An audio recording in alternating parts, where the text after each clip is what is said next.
Bonjour à toutes, bonjour à tous, c'est Peter et bienvenue dans cette 4e vidéo de Tales of Comics, ou TOC pour les intimes.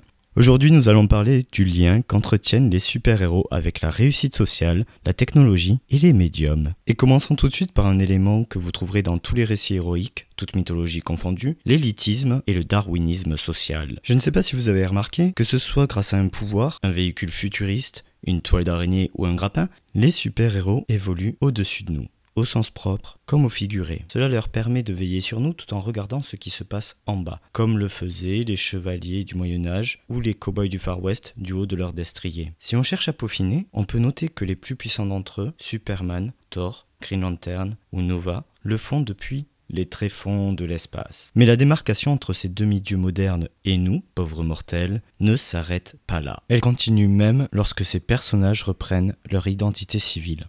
En effet, pratiquement tous les héros et les vigilantes évoluent dans les hautes sphères sociales. Journalistes, docteurs, scientifiques, détectives dans le privé ou rattachés à la police criminelle, membres de l'armée, avocats, politiciens, riches industriels, certains d'entre eux sont même des rois et des princesses. Avouons-le, ils sont loin de vivre la vie que nous avons au quotidien. Il en ressort 2 avantages scénaristiques. Le premier est tout simplement de faire rêver le lecteur. Que ce soit les enfants, les adolescents ou les simples salariés, cela nous sort de notre routine, tout en pouvant nous identifier à un personnage qui, tout comme nous, connaît l'obligation de travailler et qui a des responsabilités professionnelles. Le deuxième avantage est en faveur des scénaristes. Rattacher le héros ou l'héroïne à un métier libéral permet au personnage de bénéficier d'une grande liberté d'action, puisqu'il peut quitter son bureau quand bon lui semble, et aussi lui donne accès à d'importantes sources d'argent et donc un équipement de haute technologie, gadgets, bases, superordinateurs, véhicules et que sais-je encore. Bien souvent, cet arsenal permet de compenser ce que les pouvoirs ne peuvent accomplir. Le professeur Xavier a besoin de localiser un mutant à l'autre bout du monde, il utilise Cerebro pour amplifier ses pouvoirs télépathiques. Lorsque Spider-Man est aux prises avec Venom, un symbiote, un extraterrestre d'un autre monde, il se fait fabriquer un appareil à ultrasons par Mr Fantastic, point faible des symbiotes. Iron Man, quant à lui, possède plus d'une 50aine d'armures, chacune adaptée à une situation bien précise. Lorsque Superman a besoin de réponses sur une technologie alien,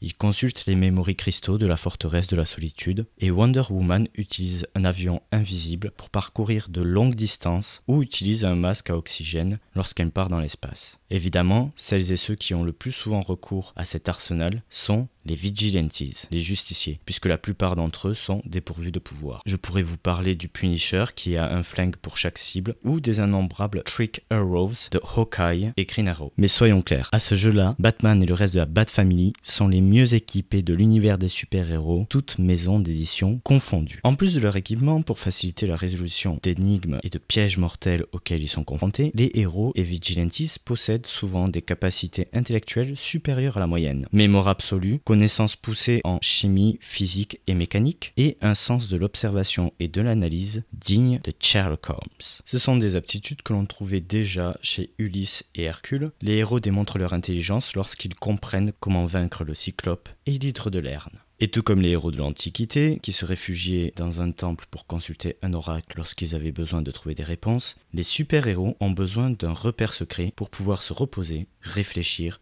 s'entraîner, conserver leurs trophées, symbole des épreuves surmontées, et ranger leurs différents costumes, mais surtout accéder à leur base de données. Les exemples sont multiples. Le bureau de Stark Industries, le Baxter Building pour les 4 Fantastiques, la tour de garde de la Justice League, le manoir des Vengeurs, la planète Hoa pour les Green Lantern, Xandar pour le Nova Corps, Asgard, l'île des Amazones, Star Labs et l'Institut Xavier. Et bien sûr, la cave de Tandemay pour Spider-Man. Quoi? Ça compte pas comme un vrai repère secret, la cave de Tandemay? Bon, ok, je vais oublier Spider-Man pour cette fois. Si les héros ont vraiment besoin d'informations gouvernementales top secrètes, les personnages de DC peuvent passer par l'Argus, et chez Marvel, ils ont le Shield. Mais parfois, ces derniers ne se montrent pas très coopératifs, alors là, les héros font appel à un hacker. Comme par exemple, Barbara Gordon, alias Oracle. Lorsque Barbara dut délaisser le costume de Batgirl suite aux événements de Killing Joke, elle décida de continuer à combattre le crime grâce à ses connaissances informatiques, que ce soit en aidant la Bat Family, les Birds of Prey ou la Justice League. Et là, nous commençons à toucher quelque chose de véritablement intéressant. Il y a un vrai avant et après Internet. Jusqu'à la démocratisation d'Internet au milieu des années 80, 90, les super-héros avaient des ordinateurs avec des bases de données inquantifiables. Lorsqu'ils cherchaient quelque chose, il leur suffisait d'appuyer sur un bouton ou de parler à leur ordinateur pour avoir les informations qu'ils souhaitaient. L'arrivée d'Internet a complexifié cette partie du scénario, puisque désormais, les héros, ou plutôt un de leurs sidekicks, va devoir faire de véritables recherches. On retrouve ce type de personnage dans pratiquement tous les groupes ou toutes les séries. Et ça va me donner l'occasion de parler de deux types de personnages que je n'ai volontairement pas évoqués dans les précédentes vidéos, les techs et les psychics. Mais qui sont ces gens, me direz-vous ? Commençons par les techs. Là, ce sera très simple à comprendre pour vous, puisque tech est l'abréviation de technics, qui signifie technicien. Il s'agit d'inventeurs, d'ingénieurs en mécanique, de bricoleurs de génie, voire même des programmeurs. En gros, toute personne développant un certain génie créatif en ce qui concerne les machines. C'est pour cette raison aussi que j'y inclus volontairement les programmeurs, car qu'est-ce que la robotique, sinon l'art de donner de l'intelligence à une machine. Les premiers exemples qui me viennent à l'esprit sont Lucius Fox de Wayne Enterprise, Forge, qui a apporté des améliorations au Blackbird et à la salle des dangers lors de son passage chez les X-Men, et The Tinker, qui construit et entretient l'équipement de divers super-vilains de l'univers de Marvel, notamment ceux de Spider-Man. Plusieurs héros correspondent à cet archétype, cette catégorie, et évidemment en tête de liste, vous avez...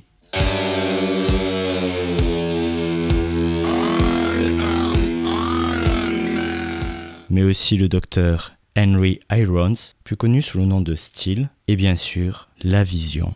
Et oui, car qui d'autre qu'une machine peut en comprendre une autre ?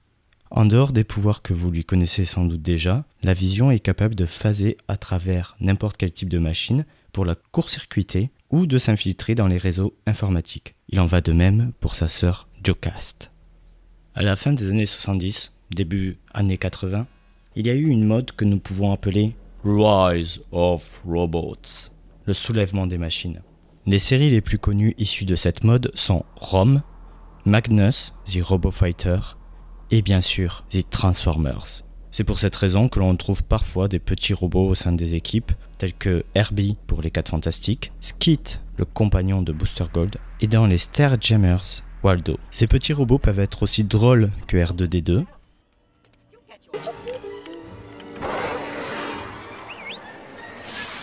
et aussi utile que Nono dans Ulysse 31. Sarcasm? Oui, Sheldon, c'était un sarcasme. J'espère avoir été assez clair et que vous avez compris l'ensemble des personnages que je nomme les techs, car il est temps de passer aux psychics. Si vous avez déjà regardé la série The Mentalist ou des films issus de l'œuvre de Stephen King en VO, vous avez sûrement déjà entendu ce terme.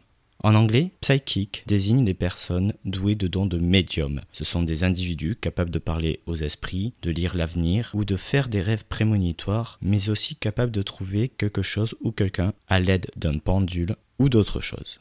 D'une certaine façon, ces personnes sont les versions modernes de Cassandre la prophète et de Merlin l'enchanteur. Et si ces individus avaient leur place dans les anciens récits mythologiques, il est tout à fait normal de les retrouver dans la fiction moderne et donc dans les comics. Et je peux vous affirmer que les artistes se sont montrés très créatifs pour développer le concept. En dehors des pouvoirs que l'on pourrait dire standards, la télépathie, qui permet de lire dans les esprits et communiquer par la pensée, la clairvoyance et la télékinésie, il y a aussi la téléportation, la projection astrale, la psychométrie, c'est-à-dire la capacité de lire les souvenirs qu'un objet renferme, et enfin la technokinésie, qui permet de comprendre et prendre le contrôle de n'importe quelle machine. La version la plus absolue de ce pouvoir de technokinésie fut octroyée à Tony Stark lors de la saga Extremis, et il était encore doté de ce talent lors de la célèbre Marvel Civil War. Comme vous avez peut-être pu le remarquer, j'inclus les sorciers et autres magiciens dans les psychics. Mais je ne m'attarderai pas dessus car le Docteur Strange et sa confrérie méritent une vidéo à part entière. Pour en revenir au sujet du jour, arrivez-vous à voir le lien que je cherche à établir entre les techs et les psychics ? Non ?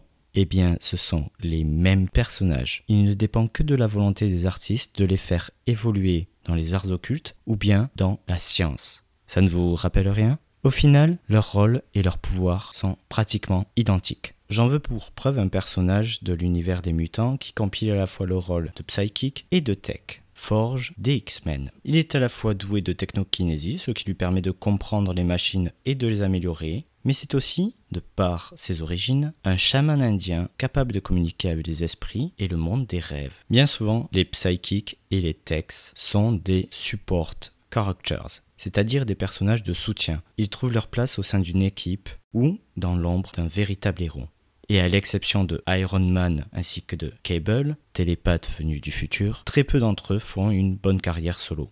Malgré tous les aspects intéressants qu'ils peuvent revêtir, ils ne prennent véritablement leur importance que lorsqu'ils finissent par rejoindre une équipe, voire même la fonder. J'en veux pour preuve notre ami John Jones, The Martian Manhunter, qui rassembla pour la première fois la Justice League grâce à un appel télépathique et qui n'a jamais eu sa propre série, ou jamais de très longue série. Il en va de même pour le Professeur X, impossible de l'imaginer sans la compagnie d'au moins un autre mutant.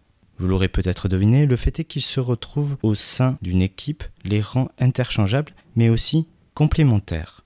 Et vous en avez un très bon exemple avec Engineer et The Shaman du groupe Authority. Au passage, si vous ne connaissez pas cette série, lisez-la. C'est une version hardcore de la Justice League et des Vengeurs, et c'est génial. Mais revenons à nos boulons. En quoi ces personnages peuvent-ils être complémentaires ou interchangeables? Prenons en termes de communication. Si un adversaire arrive à mettre hors fonction les communicateurs d'une équipe, le psychic assure la liaison entre les membres grâce à sa télépathie. En revanche, si c'est le télépathe qui est neutralisé en premier, c'est au tech que revient la charge de coordonner les actions de l'équipe. Nous pouvons appliquer la même logique pour les moyens de transport. Certains utiliseront un véhicule ou un portail conçu par le tech, d'autres profiteront des talents du psychic et d'une téléportation de groupe. Cela peut se voir aussi à travers une capacité peu commune, l'annulation des pouvoirs. Dans la série Heroes, The Haitian a la capacité d'annuler les pouvoirs des autres spéciaux rien qu'en étant présents dans la même pièce, ce qui les rend faciles à neutraliser. Dans X-Men, les autorités utilisent un inhibiteur de pouvoir, une machine qui émet des radiations et empêche la cible d'utiliser ses capacités.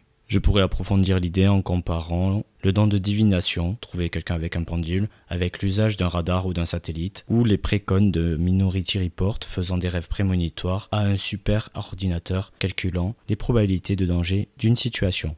Mais arrivé à ce stade, je pense que vous avez saisi l'idée générale. Même si pendant longtemps, les psychics et les techs ont pu cohabiter dans les pages de mes BD préférés, je suis forcé de constater que les techs prennent de plus en plus d'importance en la défaveur des psychics. John Jones, malgré son rôle fondateur dans la Justice League, a fini par être remplacé par Cyborg. Post-Civil War, les Avengers de Luke Cage, recherchés par les autorités, avaient accueilli en leur rang le Doctor Strange, ce qui leur permettait de bénéficier de ses sortilèges d'invisibilité, d'illusion et de transport. Mais après la réunification des héros, tous se sont remis à dépendre de la technologie de Tony Stark. Il en va de même pour les X-Men, qui même si l'on retrouve beaucoup de psychics au sein de la communauté mutante, leur pouvoir est dû à l'évolution et non pas à de longues heures de méditation, d'études de sortilèges ou d'un lien avec l'au-delà.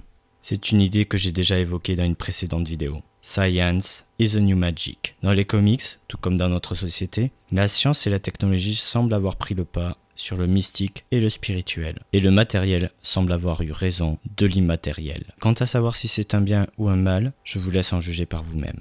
Ce chapitre étant clos, je vous annonce avec joie que nous en avons fini avec les gimmicks de base de l'univers des super-héros. Nous allons désormais pouvoir nous concentrer sur les archétypes. Il ne me reste donc plus qu'à vous dire à très bientôt pour le prochain épisode de Tales of Comics. Ciao. My heart and find my head. Why don't people understand my intentions?